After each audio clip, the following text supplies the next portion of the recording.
नमस्कार साथियों, कैसे हैं आप सब लोग। उम्मीद करता हूं आप सब लोग अच्छे होंगे। तो स्वागत है आपका हमारे यूट्यूब चैनल की एक और वीडियो में। आज की वीडियो में हम बात करेंगे उत्तराखंड सामान्य ज्ञान प्रैक्टिस सेट की, जिसका है आज भाग 30। और ये प्रैक्टिस सेट बहुत ही महत्वपूर्ण है हमारी आने वाली जो परीक्षाएं हैं, चाहे वह RO हो या UK SSS की VPDO वाली परीक्षा हो।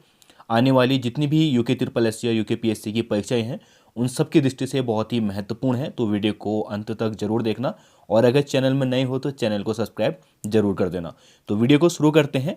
आज की वीडियो का जो पहला सवाल है वह है, खुयाबेल नामक परिधान किस जनजाति द्वारा पहना जाता है।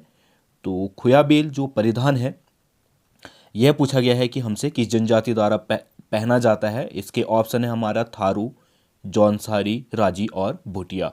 अगर बात करें इसके राइट आंसर की, तो इसका राइट आंसर है भूटिया जनजाति।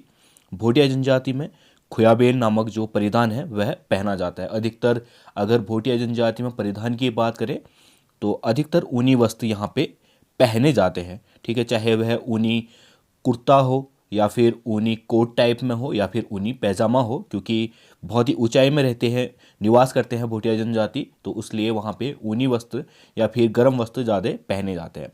और उन्हीं के एक परिधान का नाम क्या है, खुया बेल। तो पहले का जो सही आंसर होगा वह क्या होगा, डी भोटिया।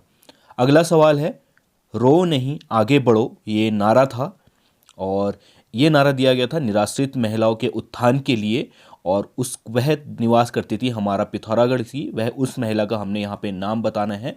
रो नहीं आगे बढ़ो निराश्रित महिलाओं के उत्थान का ध्येय बनाने वाली महिला पिथौरागढ़ की कौन सी थी।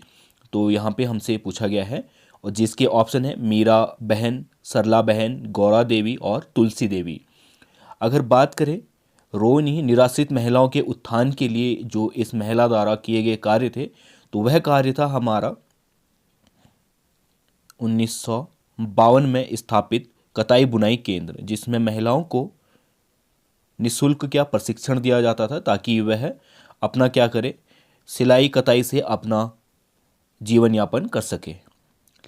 कताई बुनाई केंद्र 1952 में स्थापित किया था, और 1957 में ऊन गृह उद्योग की स्थापना की थी। और बात करें अगर महिला की, तो वह थी हमारा तुलसी देवी। और तुलसी देवी की बात करें तो इनका जन्म हुआ था 1919 में पिथौरागढ़ के एक गांव है नौलेरा गांव में।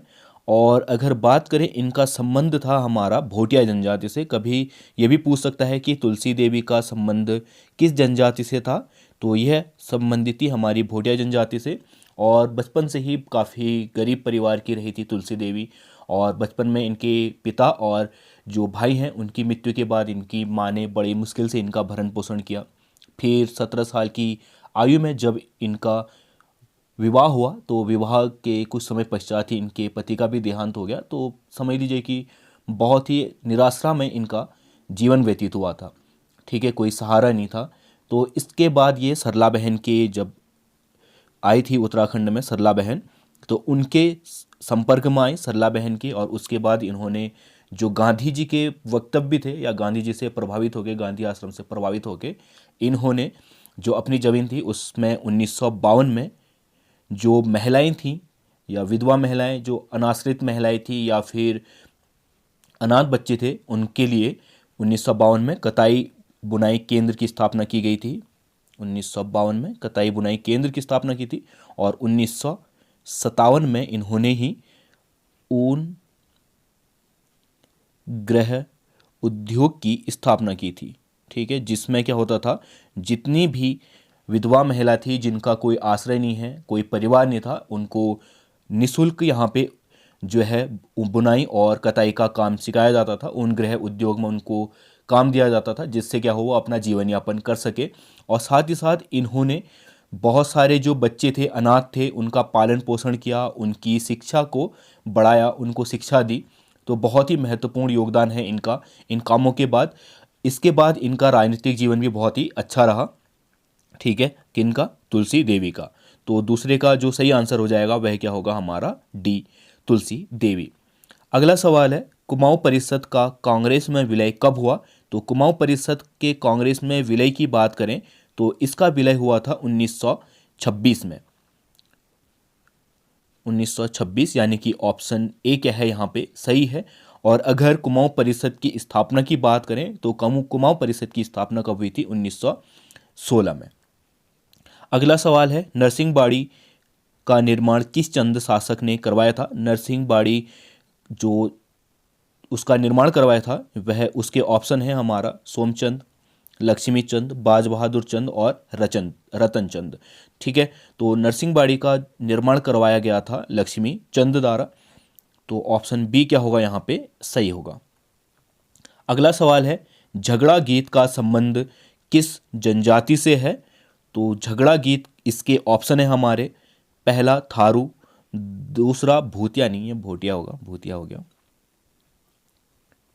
प्रिंटिंग मिस्टेक हो गई, तीसरा जौनसारी और चौथा बोक्सा। जो झगड़ा गीत है इसका संबंध है हमारा बोक्सा से, यानी कि ऑप्शन डी के है यहाँ पे सही है। फिर है अगला, मुख्यमंत्री उदीयमान खिलाड़ी उन्नयन योजना के तहत खिलाड़ियों को कितने रुपये प्रति माह की छात्रवृत्ति दी जाती है? देखिए, हाल ही में मुख्यमंत्री उदीयमान खिलाड़ी उन्नयन योजना का आरंभ हुआ है और इसके तहत जो हमारे राष्ट्रीय, जो जनपद स्तरीय या राज्य स्तरीय खिलाड़ी हैं उनको प्रति माह क्या मिलेगी? छात्रवृत्ति मिलेगी। और अगर बात करें तो कितनी मिलेगी, तो वह मिलेगी हमारा 1500, यानी कि ऑप्शन बी क्या है सही है यहाँ पे। और अगर बात करें कितने वर्ष की आयु तक, 8 से 14 वर्ष तक के जो बच्चे हैं या खिलाड़ी हैं उनको क्या मिलेगी? है छात्रवृत्ति मिलेगी। और अगर बात करें इसकी स्थापना की या इसको कब लॉन्च किया गया था, तो इसको किया गया था 29 अगस्त 2022 में। ठीक है, इसकी स्थापना कब हुई थी? 29 अगस्त 2022 को, ये भी आप लोग नोट कीजिएगा। फिर है अगला, होम स्टे परियोजना की शुरुआत किस जनपद से हुई थी? देखिए, उत्तराखंड की सबसे अहम होम स्टे परियोजना जो है वह उसका उद्घाटन किस जनपद से हुआ था? इसके ऑप्शन है हमारा चमोली, उत्तरकाशी, अल्मोड़ा और पिथौरागढ़। अगर बात करें होम स्टे परियोजना की, तो होम स्टे परियोजना की अगर शुरुआत की बात करें तो इसका प्रारंभ हुआ था हमारा 2018 में। और अगर बात करें किस जनपद से हुआ था, तो पिथौरागढ़ जनपद से हुआ था, यानी कि ऑप्शन डी क्या होगा? हमारे 7वें सवाल का सही आंसर होगा। और इसका कार्य बताएं तो पर्यटकों को क्या करना है? आकर्षित करना है और पहाड़ों में जो है रोजगार को बढ़ावा देना है, ताकि जो माइग्रेशन की प्रॉब्लम है वह भी कम हो जाए और पहाड़ के युवाओं को पहाड़ पे ही क्या मिल जाए? रोजगार मिल जाए। और जो भी हमारे बाहर के पर्यटक हैं उनको एक आकर्षण का केंद्र मिल जाए, उनको एक रहने के लिए स्वच्छ आवास और जो कम कीमतों पे आवास उपलब्ध आसानी से हो जाए। यही क्या है? हमारा होम स्टे परियोजना का मुख्य उद्देश्य है।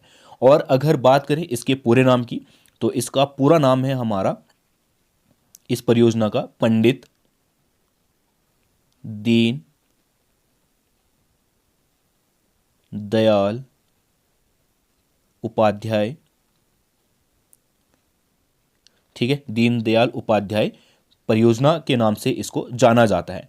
और अगर बात करें, कई बार इस तरीके से भी पूछ सकता है कि इसमें अधिकतम कितनी सहायता मिलती है, तो मैदानी क्षेत्र की बात करें, दोनों क्षेत्र के लिए, मैदानी और पर्वतीय दोनों क्षेत्रों के लिए अलग अलग इस पे पैरामीटर हैं।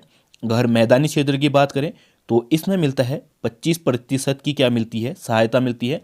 और अधिकतम की बात करें तो अधिकतम जो सहायता मिलती है वह 7.5 लाख मिलती है। ठीक है, 7.5 लाख की अधिकतम सहायता मिलती है। और यही बात करें हम पर्वतीय क्षेत्र के लिए, तो पर्वतीय क्षेत्र के लिए जो पैरामीटर है वह है हमारा 33%। और अधिकतम की बात करें तो 10 लाख रुपए की धनराशि की सहायता अधिकतम यहाँ पे की जाती है हमारा पंडित दीनदयाल उपाध्याय होम स्टे परियोजना के तहत। और शुरुआत की बात मैंने बता दिया, 2018 में प्रारंभ हुआ था और पिथौरागढ़ से यह स्टे जो परियोजना है वह लागू की गई थी। फिर है अगला सवाल, निम्न चोटियों में से सबसे ऊंची पर्वत चोटी कौन सी है? देखिए, हाल ही में जो हमारा ईओ का एग्जाम हुआ था उसमें इस तरीके से सवाल बना था। तो यहाँ पे बात करें अगर सतोपंथ की ऊंचाई की, तो सतोपंथ की ऊंचाई है हमारा 7084 और वहीं बात करें नंदा खाट की, तो नंदा खाट की है हमारा 6,674। और गंधमादन की बात करें तो इसकी जो लंबाई है या ऊंचाई, लंबाई की बात करें तो यह है 6,984। और दूनागिरी की बात करें तो यह है 7,066। तो यहाँ पे जो सबसे ऊंची चोटी हो जाएगी इनमें से वह कौन सी हो जाएगी, हमारा सतोपंत। ठीक है। और अगर बात करें इन पर्वत चोटी की स्थिति की, तो वह यह चारों ही पर्वत चोटियां हमारी कहाँ स्थित है, उत्तर काशी में। ठीक है।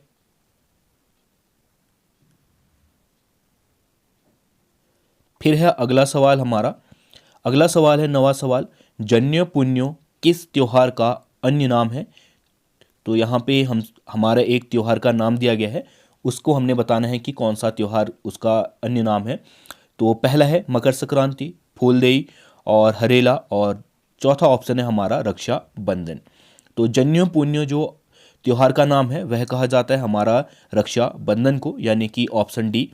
जैसे फूलदेई है, ये है हमारा बसंत के आगमन पर मनाया जाने वाला त्यौहार है। मकर संक्रांति है, इसका जो अन्य नाम है वह घुघुती त्यौहार है। ठीक है, घुघुती कहा जाता है इसको। और हरेला, तो हरेला तो ये सभी जानते हैं, ये क्या है हमारा हरेला पर्व।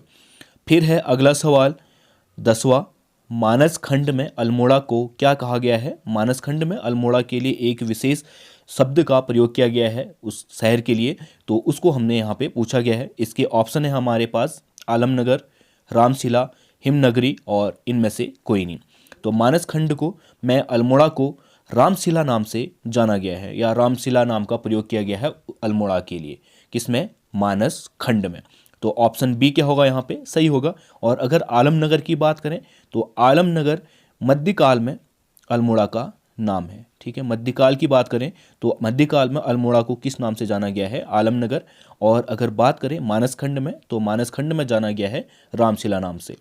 ठीक है, तो ये हमारे 10वें सवाल का सही आंसर हो जाएगा ऑप्शन बी। तो आज की वीडियो के लिए इतना ही, मिलते हैं अगली वीडियो में, तब तक के लिए बाय।